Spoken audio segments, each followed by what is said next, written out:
இமாலய சாதனையும் எளிமையும் ஒருங்கமைந்த மாமனிதர் இளையராஜா என ஏ.ஆர். ரஹ்மான் பாராட்டியுள்ளார்.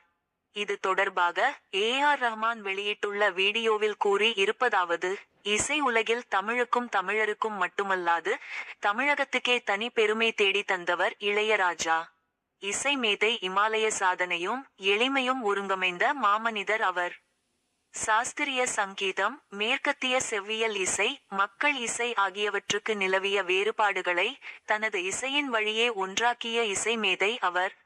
மட்டற்ற மகிழ்ச்சி. குறிப்பாக திரை இசையை கடந்து முழுமையான மேற்கத்திய செவ்வியல் இசையில் அவர் நிகழ்த்தியிருக்கும் சிம்போனி எனும் சாதனை ஒவ்வொரு இசை கலைஞருக்கும் இசைத்துறையில் புதுமை செய்ய ஊக்கமளிக்க கூடிய சாதனையாக இருக்கிறது. அவரை பார்த்து வளர்ந்த கலைஞன் என்பதில் எனக்கு எப்போதும் மட்டற்ற மகிழ்ச்சி உண்டு.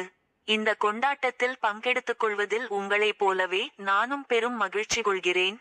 எல்லா புகழும் இளையராஜாவின் பொன்விழா ஆண்டை தமிழக அரசே ஒருங்கிணைத்து கொண்டாடுவதை இளையராஜாவுக்கு மட்டுமான விழாவாக அல்லாமல் ஒட்டுமொத்த இசை கலைஞர்களுக்கான அங்கீகாரமாக பார்க்கிறேன். எல்லா புகழும் இறைவனுக்கே. இவ்வாறு ஏ.ஆர். ரஹ்மான் தெரிவித்துள்ளார்.